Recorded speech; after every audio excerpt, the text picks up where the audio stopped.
Ang ating mensahe naman sa hapong ito ay may titulo na ang tamang tugon sa ilaw ng Ebanghelyo. Ang tamang tugon sa ilaw ng Ebanghelyo. Sa nakaraang parabola, tinuro ni Kristo na ang pagbunga ng binhi ng Ebanghelyo ay depende sa pusong tatanggap nito. Ang ginamit niyang mga metaphor sa parable na yon ay isang sower at yung kanyang seed at mga iba't ibang klase ng lupa na tinatamnan nito. Ang pagbunga ng binhi ng Ebanghelyo, ayon sa parabola na iyon, ay depende sa pusong tatanggap nito. Kung paanong Diyos lang ang naghahanda ng lupang tatamnan ng binhi. Alam naman natin yon, na ang Diyos lang talaga ang nakapaghahanda ng lupa. Kahit naman yung mga farmers natin ngayon, sila ay gagawa ng paraan, no? Kanilang ipaplow yung fields, kanilang lalagyan ng pataba siguro, kanilang patutubigan, no? Pero ultimately, yung kalidad nung soil o yung kakayanan nun na tanggapin ang binhi o ang seed ay depende sa Diyos lang, no? Lalo na nun sa agrikultura ng Israel, ang pagtatanim po ay iba sa alam natin ngayon. Yung mga methods na binanggit ko kanina, mga methods natin po ngayon yon.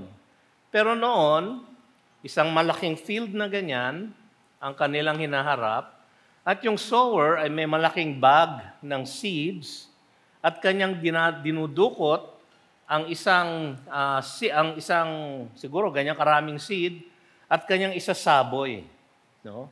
Hindi sila nagpa-plow ng fields until after mag-sow sila ng seed.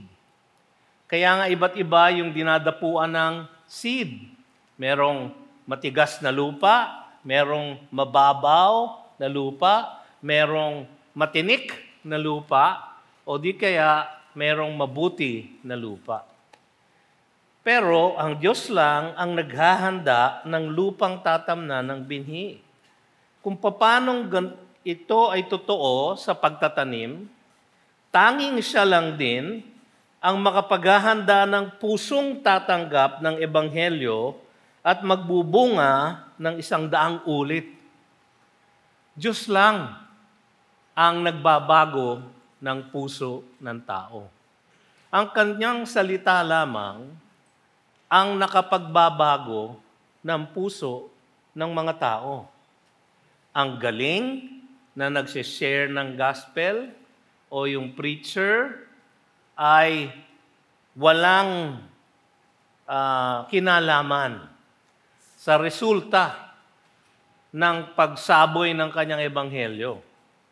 Siya lamang ang gumagawa ng kababalaghan, kumbaga, upang ang isang puso na dati matigas ay magkaroon ng kakayanan na tanggapin ang kanyang salita. In fact, ang sabi ng Biblia, ang puso ng mga tao na wala pa kay Kristo Jesus ay patay sa lahat ng bagay na espiritual. No? And you were dead in your trespasses and sins, ang sabi ng Ephesians chapter 2 verse 1.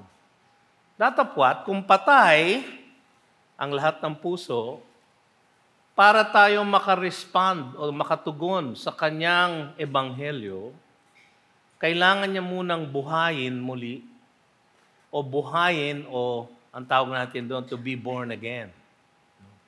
At kailangan niyang bigyan ng pananampalataya upang yung pusong yon ay maaari o magkaroon ng kakayahan na manampalataya sa Diyos. Ang Diyos lang ang naghahanda ng pusong tatanggap ng ebanghelyo at magbubunga ng 100 ulit, sabi sa ating parable. Ngayon naman, ituturo ng Panginoon ang kahalagahan ng tamang pagtugon sa liwanag ng ebanghelyo. So yung last parable, ang ginamit niyang illustrator o metaphor ay seed at soil. Ngayon naman, ang isang ginamit niyang metaphor ay ilaw o lamp. No? Tuturong ngayon ng Panginoon ang kahalagahan ng tamang pagtugon sa liwanag ng Ebanghelyo. Mga kapatid, bagaman lahat ay makaririnig ng salita ng Diyos, no? Katulad nung nakita natin sa parable. Yung interpretation ng ating Panginoon nung mga iba't ibang klaseng lupa, ay ito daw ay iba't ibang klaseng puso. At ang bawat klase ng puso na kanyang inilahad ay nakaririnig ng kanyang ebanghelyo. No? Sabi sa chapter 8 verse 12, no? The ones along the path, ito yung matigas na lupa, are those who have heard. So nakarinig sila. Sa verse 13, and the ones on the rock, ito yung mababaw na lupa, are those who when they hear the word. So nakakarinig, naririnig nila. Sa verse 14, and as for what fell among the thorns, ito yung matinik na lupa, they are those who hear. So nakarinig sila. At sa verse 15, sinabi doon, as for that, in the good soil, they are those who hearing the word. So lahat nakakarinig. Pero hindi lahat ay tatanggap, kundi yun lang tunay na makikinig. Yung pusong hinanda ng Diyos. Yung sinabi niya sa verse 8, he who has ears to hear, let them hear. Kung tayo'y patay, hindi tayo nakaririnig. Upang tayo'y makarinig, kailangan tayong buhayin na maguli ng ating Panginoong Diyos. Kaya sabi niya, he who has ears, yung binigyan ko na ng tenga, he who has ears to hear, let them hear. Ang isang katotohanan nga, no, merong mga nakaririnig na hindi nakakarinig. Katulad ng 3 klaseng lupa na kanyang inilarawan. Ang lahat ay nakarinig, pero hindi sila lahat tumugon. Hindi sila lahat tumanggap. Kung bibilangin natin ang 4 na klaseng lupa o puso, 3 out of the 4 ang hindi tumugon o nag-respond doon sa binhi ng Ebanghelyo ng Diyos. 3 out of the 4. Actually, sa aking pag-aaral, ang bilang ko, hindi lang 4 na klaseng lupa. Kung babasahin natin yung sa Matthew at sa Mark, ang sabi nila, yung mabuting lupa ay namunga ng 30-fold, 60-fold, and 100-fold. So, 3 iba't ibang klase yon. So, yung mabuting lupa, meron 3 iba't ibang klaseng mabuting lupa.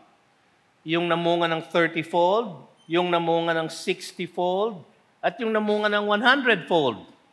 So, iba't ibang klaseng lupa siya. So, ang total ng mga lupa, actually, kung bibilangin ko, hindi lang 4, kundi 6. Pero yun lang nakarinig talaga is the one who has ears to hear. Let him hear.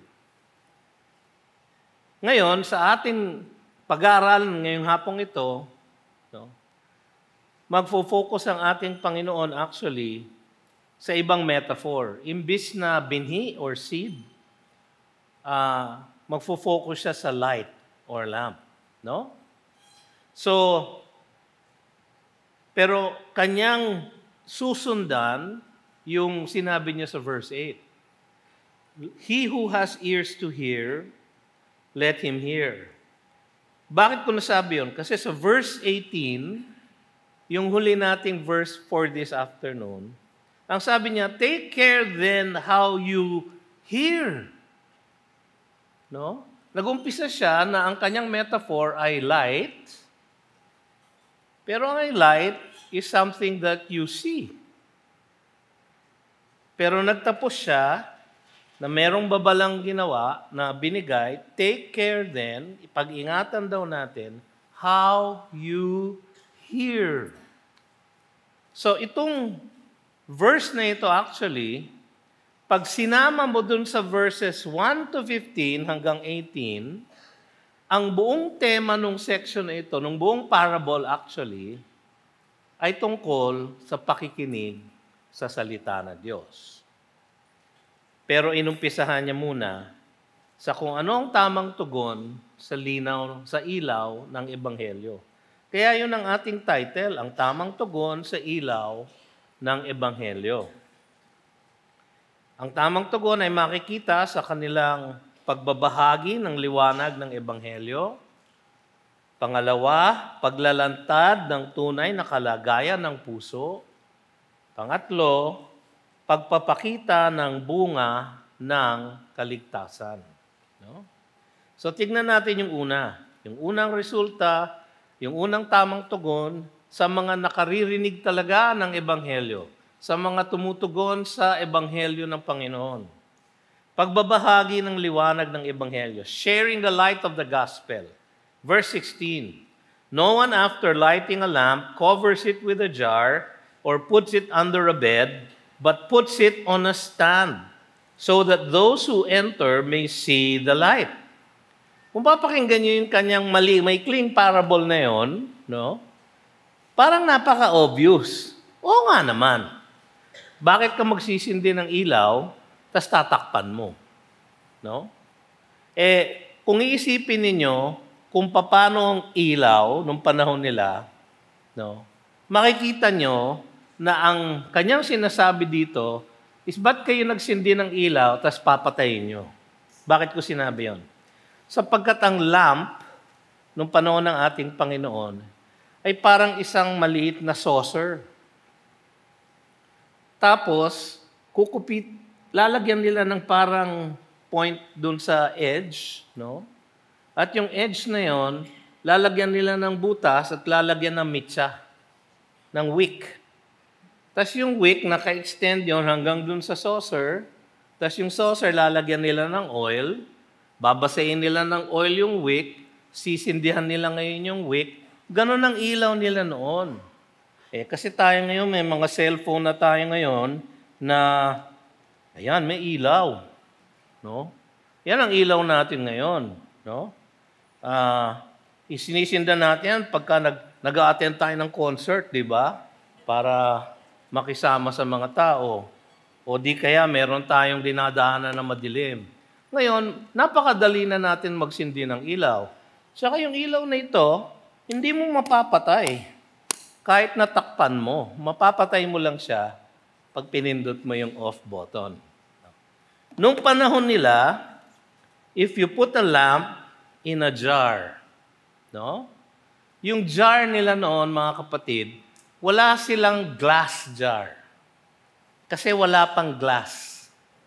Hindi pa naimbento yung pag-blow ng... Ang glass po kasi ginagawa sa silica sand, pupuruhin nila yon at kanilang gagawing parang gel, tas kanilang iihipin to form the glass. Clear glass. No? Pero kahit po ang isang garapon na clear, pagka po nilagay nyo ang isang kandila na nakasindi sa loob ng isang clear na garapon, after a while, mawawala ng oxygen.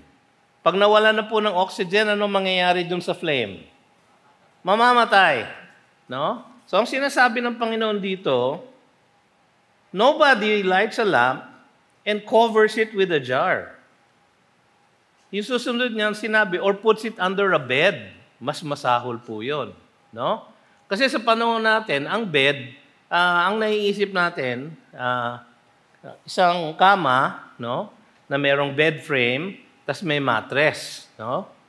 So iniisip natin, nobody lights a lamp and puts it under the bed. Yung sa ilalim ng kama. No? Ang nandun lang sa ilalim ng kama ay alabok. Di ba? Pero hindi po ganoon ang bed nung araw. Nung panahon ni Jesus, ang bed po ay rolled up lang na blanket. No? Hindi siya bonbon. Alam niyo yung bonbon, no? Para siyang sleeping bag na ni-roll up lang, para siyang blanket. So, pag sinabi ni Jesus na puts it under a bed, pagka yung lamp na saucer na may wick, na may flame, ay nilagay mo under the rolled blanket, ano mangyari? Mamamatay din. So, ang punto niya is nobody lights something and then snaps it out. Ang ginagawa natin sa lamp ay nilalagay sa isang stand. No? Sa ibang translation ng English Bible, lampstand ang nakalagay. So ang pumapasok na imagery sa atin, parang kandelabra. No? Pero hindi nga kandila ang kanilang lamp. No? So yung lampstand nila ay walang iba kundi isang patungan ng saucer na yon. Pagka pinatong mo dun yung lamp, yung buong room ay nagkakaroon ng ilaw. So that those who enter may see the light. Yun ang objective ng pag-ilaw o pag-light ng lamp. Para ang lahat na pumasok dun sa kwartong yon ay maka-enjoy ng ilaw. No? Kung inabot po kayo ng panahon na maraming brownout dito sa Metro Manila, no? Hindi ko na po patataasin ang kamay nyo kasi mahahalata po tayo. No? Na tayo'y matanda. No? So, nung panahon na yon, up to 8 hours kung minsan ang brownout sa Manila. No? Di bale kung sa araw nangyayari. Kung minsan sa gabi nangyayari. Pag nangyari sa gabi, pati yung ilaw sa kalye, patay. Walang ilaw. No? At napakadilim nga talaga. No? So, hindi ka pareho yan na pag nasa probinsya tayo, nasa bukid, na kung minsan maliwanag ang buwan, no? At sa liwanag ng buwan, meron kang konting ilaw na nakikita. Ito ay tunay na kadiliman. Alam niyo mga kapatid, ang ating mundo, dahil sa kasalanan, ay parang ganyan. No? Lubog sa kadiliman. Madilim, walang ilaw. No? Ang sabi nga sa, hanapin ko dyan,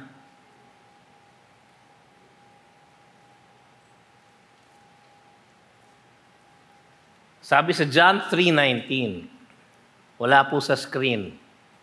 Dahil nakalimutan kong sabihan na ilagay nila sa slide. Sa John 3:19, and this is the judgment. The light has come into the world. Si Jesus po yun. And people loved the darkness rather than the light because their works were evil. So ang katumbas ng darkness ay works of evil. Yan po ang ating senaryo. Si Jesus actually ang ilaw ng sanlibutan. He is the light of the gospel. No? Sabi sa John chapter 1, and in Him was life and the light of men. Siya ang pinagmumulan ng ilaw. Ang sabi sa John chapter 8 verse 12, sabi ni Jesus, I am the light of the world. Whoever follows me will not walk in darkness, but will have the light of life. Ang ilaw po ay equivalent or equal to life. Ang ilaw po ay equivalent to buhay. Buhay na walang hanggan. So 1 John chapter 1 verse 5, ang sabi doon, this is the message we have heard from Him and proclaim to you that God is light and in Him is no darkness at all. In Him there is no darkness at all. Si Jesus po ang ilaw ng sanlibutan. Siya ang ilaw ng Ebanghelyo. At ang mananampalataya sa Kanya ay dapat lumalakad din sa liwanag. No? 1 John chapter 1, verses 6 to 7. If we say we have fellowship with Him while we walk in darkness, parang hindi pwede yun, ano? Kasi you have fellowship with the light, pero madilim. hindi pwede yun. No? Kaya nyo nakikita ako ngayon, no? Parang medyo mistisuhin si Pastor BJ pala, no? Kaya lang po ganun dahil sa ilaw.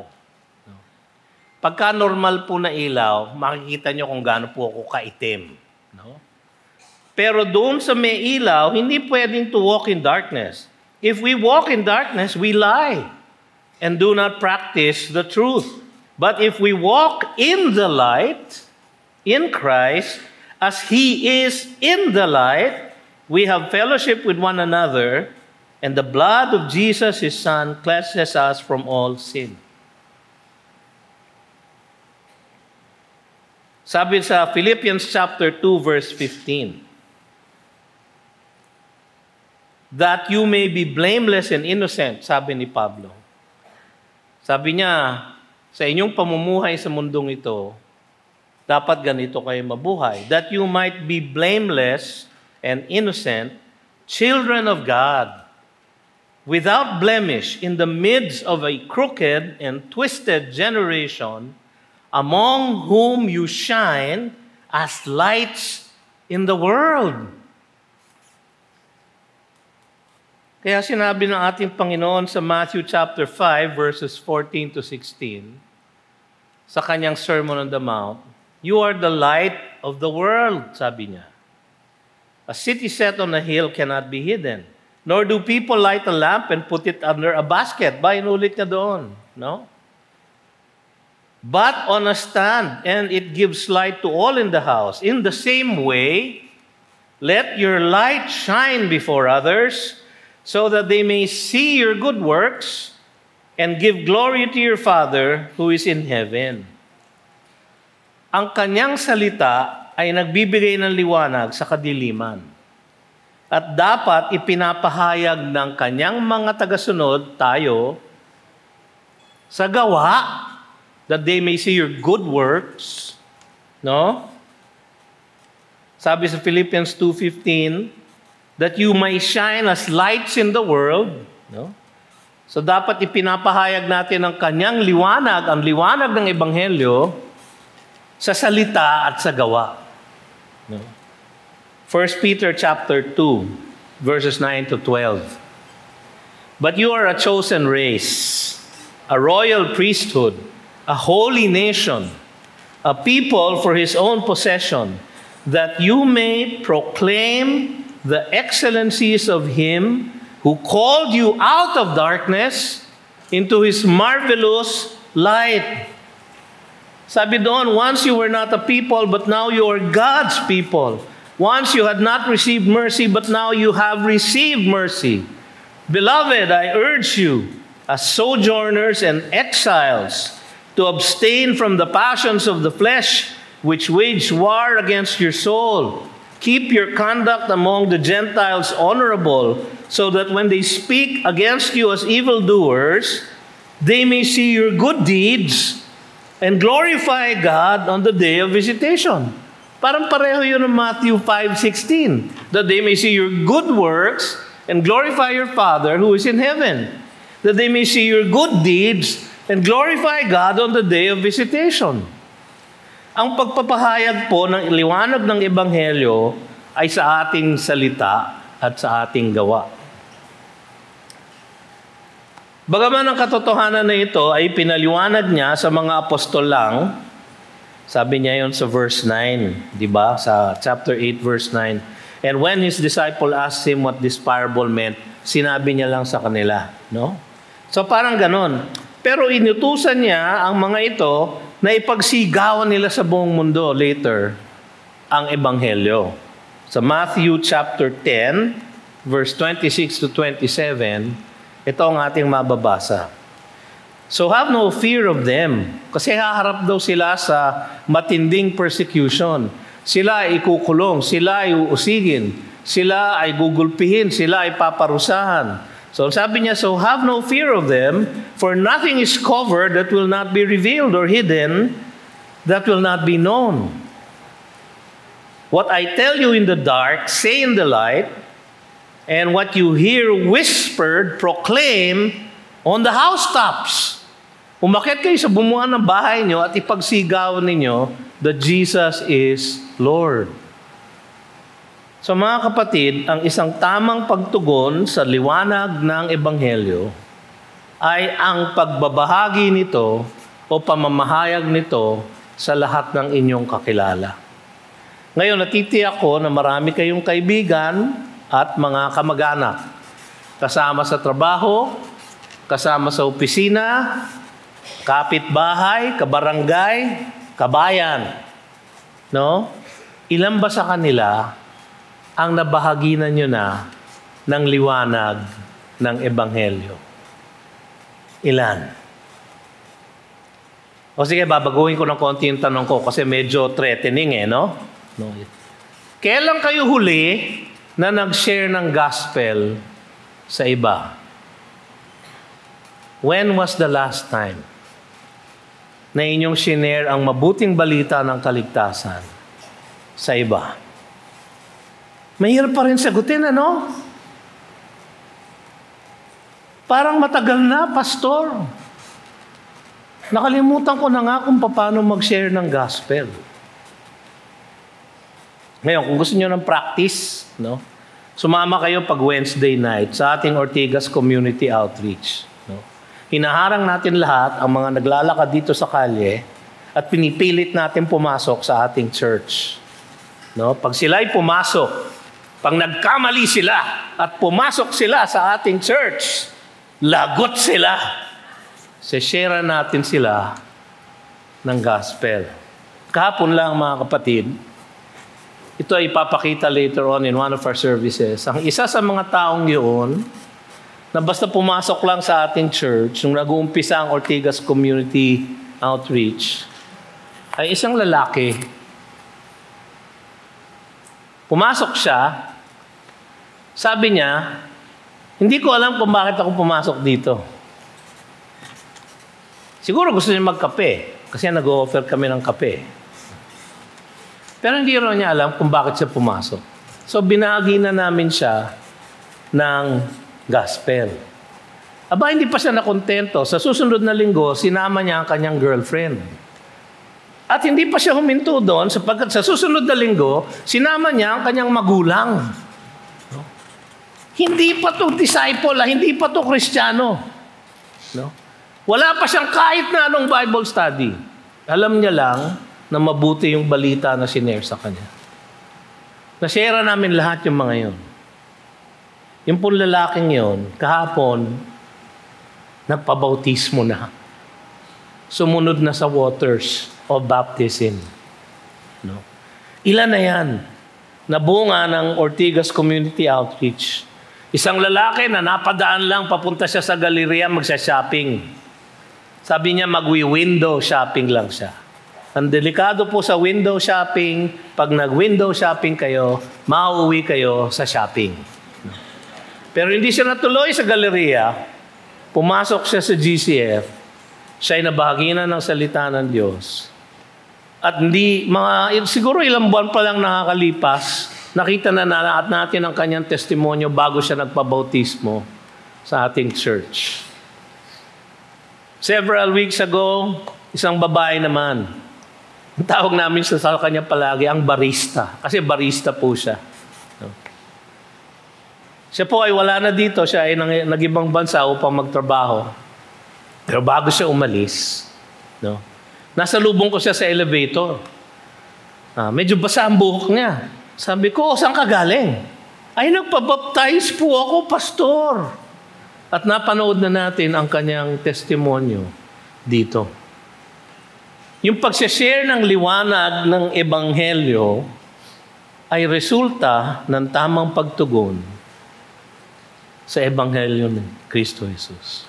Kung kayo po ay nananampalataya na kay Jesus, kayo po ay inutusan niya na magbahagi ng Ebanghelyo sa iba. Nagawa niyo na po ba?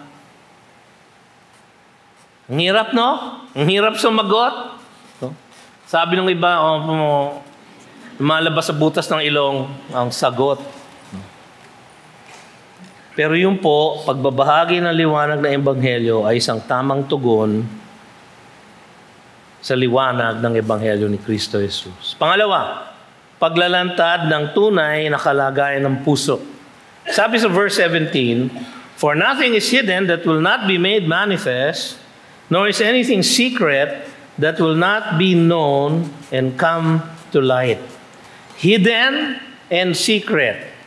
Normally, ang secret ay hidden. No?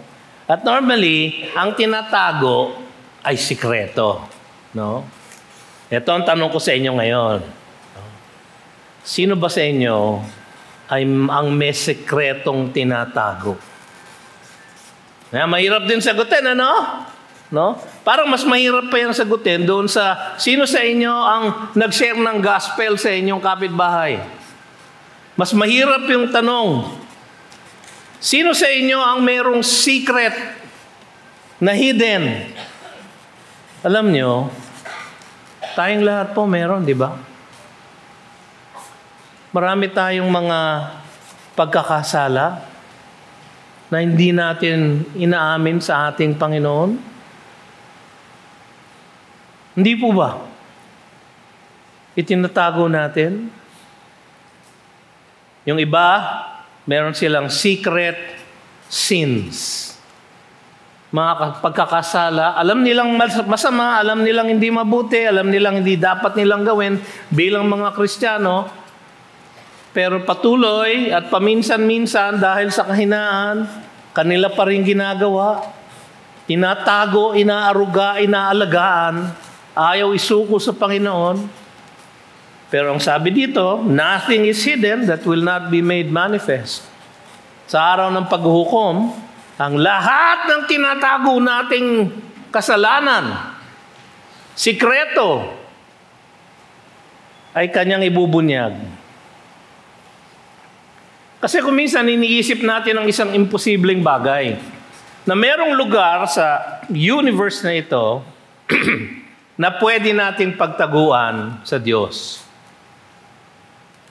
Anong ginagawa natin mga kabataan? Hindi lang mga kabataan siguro, pati siguro yung mga mas matatanda na, pagka nais nating gumawa ng kalokohan. Diba? Pinapatay natin ang ilaw. Sinasarado natin ang pintuan. Nilalak pa nga eh. Para namang hindi nakakapasok ang Diyos. Kung kayo ay anak niya, ang Diwang Banal ay nananahan sa inyo. So yung pinagtataguan ninyo, kasama nyo. At yung kasalanan ng inyong ginagawa, nakikita niya ng harap-harapan. Naisip nyo na ba yun? Pag inisip nyo yun, magdadalawang isip kayo, magtatatlong isip kayo, mag-aapat na isip kayo kung kayo gagawa pa ng kalokohan. No? Nung ako po'y bata, lahat ng kalokohan ko, ginagawa ko sa dilim. No? Kung maglalasing ako, ginagawa ko sa dilim. Kung ano pa man ang gagawin ko, ginagawa ko sa dilim. Kasi akala ko, pag madilim, hindi ako nakikita ng Diyos. Wala pong lugar ang hindi niya nakikita. Ang sinasabi ng verse na ito sa atin, walang lihim na maaaring makatakas sa paningin ng Panginoon, mabuti man o masama. So ang maganda doon, kung mabuti ang inyong ginagawa, kahit walang nakakakita, kahit walang nakakapansin, nakikita ng ating Diyos. Kaya hindi nyo kailangan ipangalandakan. No? Na kayo'y may ginawang mabuti. Hindi nyo kailangan ipagmayabang. Na kayo'y pinagpapala ng Panginoon. Alam nyo ba yung humble brag? Alam niyo yung ginagawa nung ba kukuha ka ng litrato. Matraffic sa EDSA. Hahawa ka ngayon sa manibela ng kotse mo. So mayabang ka, nakakotse ka. No? Tapos kukunan mo yung traffic, pero ang focus ng camera mo, nasa relo mo. Kasi Rolex. Tapos sasabihin mo sa yung tag, hashtag, ang traffic naman. Nakikita ng Diyos yun. Yung humble brag. Ginagawa natin yon, no? Marami sa atin kung siguro, hindi ko alam kung yung mga kabataan natin, yung merong OOTD, outfit of the day. Kukunan ng sarili at ang suot mo sa araw na yon, tapos ipopost sa social media. Sino ba ang interesado sa suot mo ngayon? Bakit mo ipopost? Ganun ka ba kagandang lalaki? At gusto mong ipakalat sa buong mundo ang suot mo sa araw na ito? Yung pong kayabangan na yun, acceptable sa atin dahil ginagawa ng lahat. Sa puso po natin ang ating itinataas ay ang ating sarili. Ang nakikita po ng Diyos ay ang puso natin. Walang lihim na maaaring makatakas sa paningin ng Panginoon. Ecclesiastes 12:14. For God will bring every deed into judgment with every secret thing, whether good or evil. Luke chapter 12, verse 2. Nothing is covered up that will not be revealed, or hidden that will not be known. Yung tunay na kalagayan po ng puso natin ay lantad sa ating Diyos. Walang puso ang hindi nakikita ng Diyos. Sabi sa John chapter 2 verse 25, needed no one to bear witness about man, for he himself knew what was in man. Ang kasunod doon ng verse na yon ay yung kwento ni Nicodemus na dumalaw kay Jesus. Wala pang tinatanong si Nicodemus, sinasagot na ng Panginoon. Bakit? Alam niya kung ano yung tanong. How can I enter the kingdom of God? Sabi niya, unless you are born again, you cannot enter the kingdom of God. Yun ang tanong ni Nicodemus. Nakita na ni Jesus. Nakikita ni Jesus ang lahat ng laman ng ating puso. Lantad sa Kanya ang kalagayan ng ating puso. Hindi ito malilihim sa Kanya. Romans 2:16. On that day, when according to my gospel, God judges the secrets of men by Christ Jesus. Ano ibig sabihin ng on that day? On judgment day. No? Sa Kanyang paghuhusga sa atin, ang lahat ng sikreto ng lahat ng tao ay Kanyang ibubunyag, lalo na kung paano tayo tumugon kay Christ Jesus. God judges the secrets of men by Christ Jesus. Kaya ang ating pagtugon o hindi pagtugon sa Kanyang ebanghelyo ay lantad sa Kanyang paningin. At ang ating pagsunod o hindi pagsunod sa Kanyang dakilang komisyon na ating ipahayag ang Kanyang ebanghelyo sa lahat ng bansa ay malinaw niyang susuriin sa araw ng Kanyang paghuhukom. Tayo po mga kapatid na tumanggap na kay Jesus ay ligtas na sa paghuhukom as to whether tayo ay mapupunta sa langit o sa impyerno. Pero meron pa rin tayong paghuhukom na harapin. Ang tawag natin doon ay the judgment of the righteous o yung the bema seat of Christ. No? Para doon sa mga naglilingkod sa ministeryo, 1 Corinthians chapter 4 verse 5, ang sabi, therefore, do not pronounce judgment before the time, before the Lord comes, who will bring to light the things now hidden in darkness, and will disclose the purposes of the heart. Then each one will receive his commendation from God. Ang sinasabi ni Pablo dito, ang kinakausap niya, yung mga naglilingkod. Katulad ko na naglilingkod na pastor. Yung aming pagpipreach, yung aming pagbiministeryo. Ginagawa ba namin ito dahil gusto namin palaging naririnig ang tunog ng aming boses? O dahil gusto namin na kami ay tinitingala ng mga tao? Nakatingala kayo sa akin, di ba? O kasi mas mataas yung stage kaysa sa inyo. Yung mga nilalaman ng puso namin yan ay Kanyang ilalantad sa huli. then each one will receive his commendation from God. Ang aming paglilingkod, siya lang ang hukom. Dapat, wala kaming pakialam kung kami ay okay sa inyo o hindi. Dapat, hindi namin pinapansin yung ganon. Kaya kung minsan, sa totoo lang, napakalaking tukso mga kapatid sa mga katulad naming pastor kapag pinapalakpakan ninyo kami pagkatapos ng sermon. Di ba ginagawa natin yon?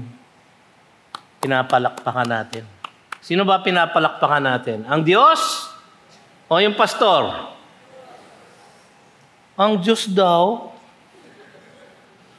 Di ba kung minsan ang pinapalakpakan niyo yung pastor naman, alam naman namin na pinapalakpakan niyo, I am Diyos. Pero dahil siya yung nakakarinig ng palakpak, uy, ako yun. Natuwa sila sa sinabi ko. Mga kapatid, ganyan po ang ating puso. Ang tamang response po o tugon sa liwanag ng kanyang salita ay ang paglalantad ng tunay na kalagayan ng ating puso na naapektuhan ng kanyang salita. Ang kanyang salita ay ilaw na nagsasabi sa atin kung anong tamang gawin. Ngunit ito rin ay ilaw na maglalantad, magbubunyag ng tunay na kalagayan ng ating puso. Kaya mag-ingat po tayo. Kaya take care then how you hear. Yun po ang verse 18. Take care then how you hear, for to the one who has, more will be given, and from the one who has not, even what he thinks that he has will be taken away. No? Konektado to ito sa verse 8. He who has ears, let him hear. So konektado siya doon sa parable of the soils or parable of the hearts. Take care then how you hear. Ang nakakatuwa dito, parang nakakalito ng konti, nag-umpisa yung parable sa light. Pero nauwi sa hearing. Take care then how you hear. Kasi nakikita natin ang light of the gospel, pero hindi natin tinatanggap sa ating mga puso. Nakikita natin sa pamamagitan ng ilaw ng salita ng Diyos na may mga bagay na hindi natin dapat ginagawa. Pero kung minsan, dahil tayo negosyante at kailangan maghanap buhay, no? Aba, dito sa aking industriya, para ako'y makaangat, kailangan kong mandaya ng konti. No? Tsaka bakit ba ako magbabayad ng tamang buwis sa gobyerno? Itong gobyerno naman ito, kinukurakot lang ang buwis na ibinabayad ko. Hindi naman inilalagay sa mga kalye, sa infrastructure. Bakit ako magbabayad ng tamang buwis? Kasi sinabi ng Biblia, pay taxes to whom taxes are due. Sinabi ng Biblia, kung tayo magninegosyo, dapat matuwid. Kung tayo maglilingkod, dapat may humility. Dapat hindi tayo nagagalit. Dapat hindi tayo nangangalunya. Ay, malalim, no? Ano bang... Mamaya ako na itatranslate. No? Dapat hindi tayo nagyayabang. No? So, yung iba, false humility. No? Hoy, pastor, ang galing nyo naman. Oh, hindi naman. False humility po yun. Kaya pwede ba, huwag niyo akong babatiin ng ganon? Kasi nagiging instrumento po kayo ng demonyo para ako'y matukso. Yung pong pangatlong tamang tugon, pagpapakita ng bunga ng kaligtasan. Take care then how you hear, for to the one who has, yung tumanggap na ng ebanghelyo, yung lumapit na kay Kristo Jesus, yung nanampalataya na sa Kanya bilang Panginoon at tagapagligtas. No? The one who has, more will be given. Kaya sa verse 15, yung good soil, nag-bear 100-fold. Sa ibang Gospels, 30-fold, 60-fold, 100-fold. Namunga. Sa John chapter 15, ang sabi ng Panginoon, I am the vine, you are the branches. If you abide in me, you will bear much fruit. Kailangan natin ipakita ang bunga ng ating kaligtasan. Kailangan nating sundin yung narinig natin. Kailangan natin ipamuhay yung pananampalatayang ating tinanggap. Kailangan makita sa ating buhay ang kaligtasan ni Kristo Jesus sa atin.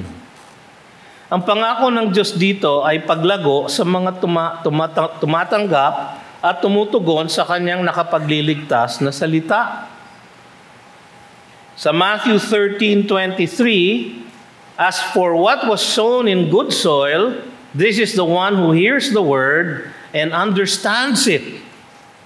He indeed bears fruit and yields in one case 100-fold, in another 60, and in another 30. Pangako po niya na lalong lumalago yung mga sumusunod. The more you obey, the more you grow. Isang halimbawa po. Yung pong nagnanais sa inyo, marami pong nagtatanong sa akin mga kabataan, Pastor, how can we grow spiritually? How can we grow in the grace and the knowledge of the Lord Jesus Christ? Paano po kami pwedeng lumago? Magturo kayo. Magturo kayo. Yan po ang aking karanasan. Kasi yung nakikinig, ang nare-retain niya, ay sabi ng mga survey, mga 20 to 30% lang ng kanyang narinig. Yung pong nagbabasa, nagte-take down notes habang nakikinig, ang nare-retain nila, mga 50 to 60%. Pero yung nagtuturo po, yung kanyang inaral, ang nare-retain niya, 100%. Gusto niyo lumago? Magturo kayo. Magpa-train kayo bilang growth group leader.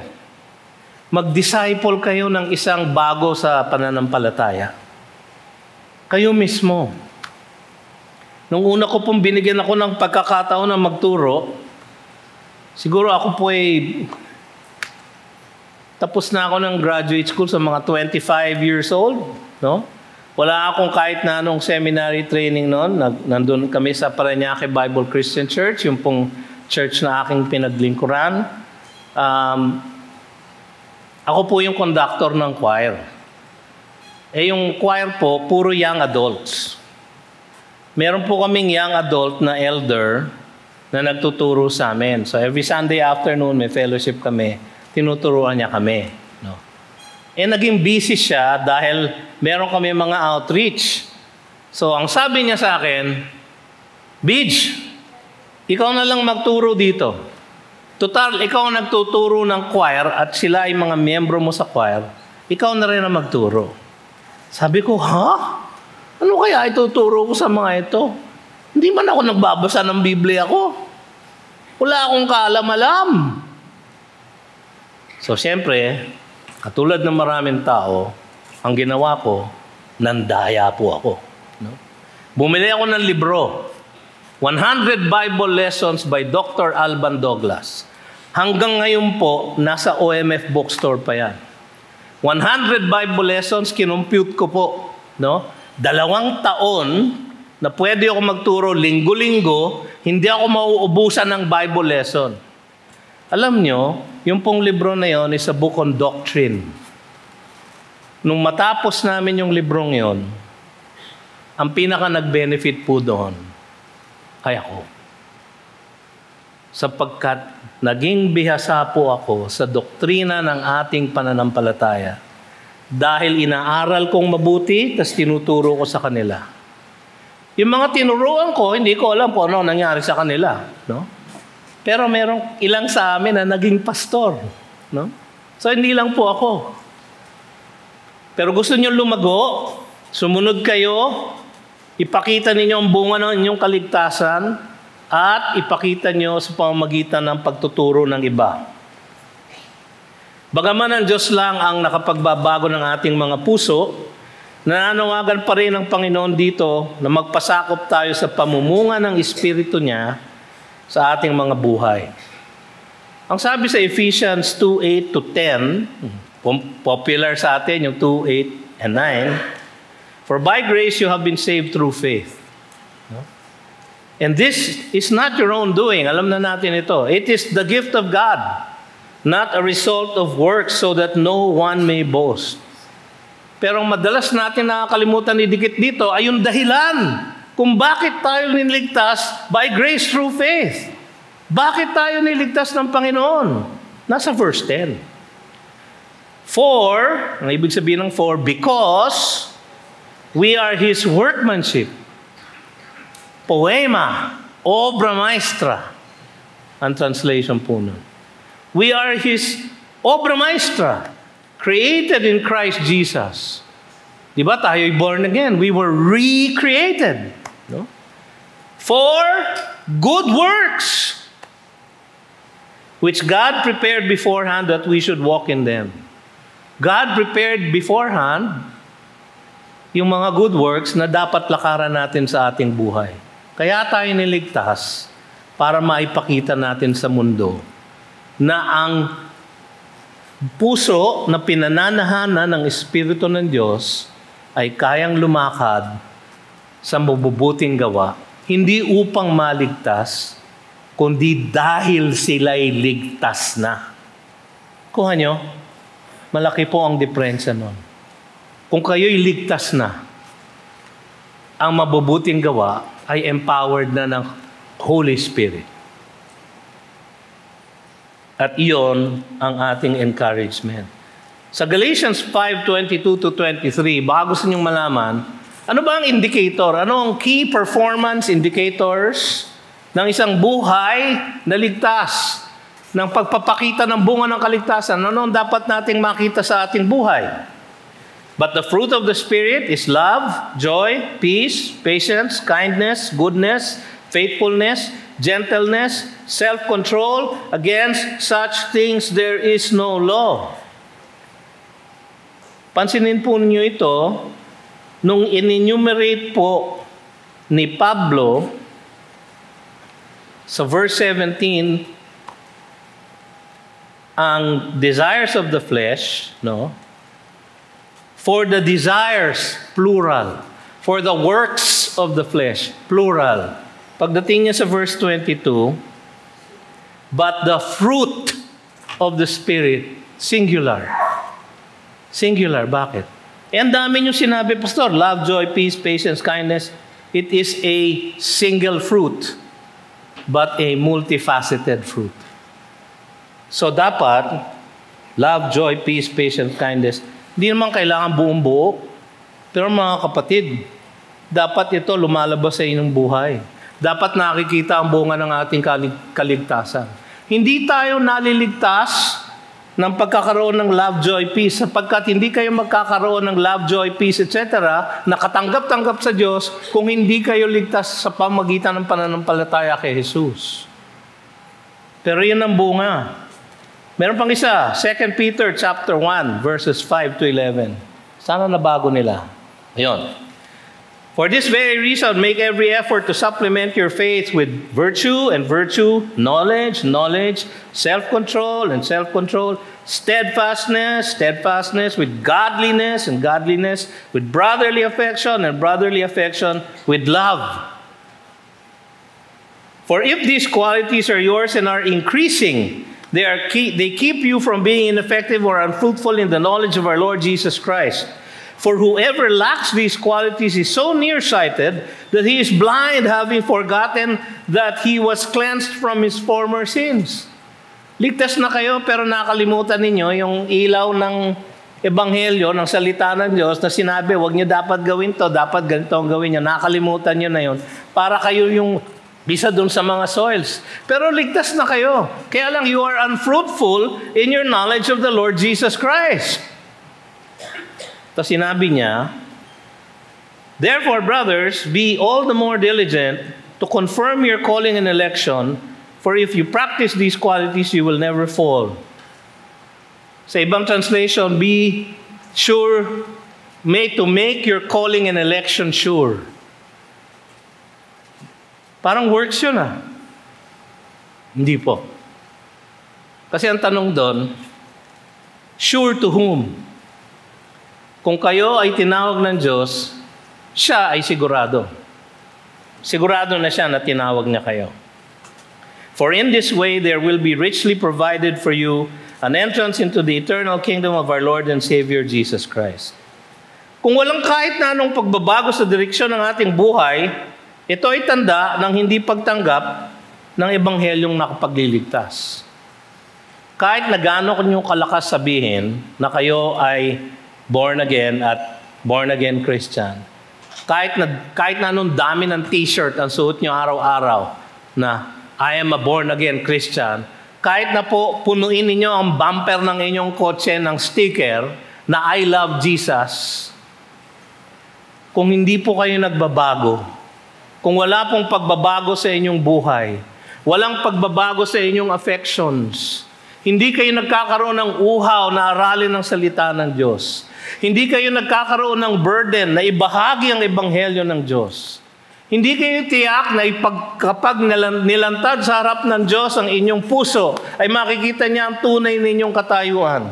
At wala kayong nakikitang bunga ng inyong kaligtasan. Mga kapatid, baka bukang bibig lang ang inyong kaligtasan.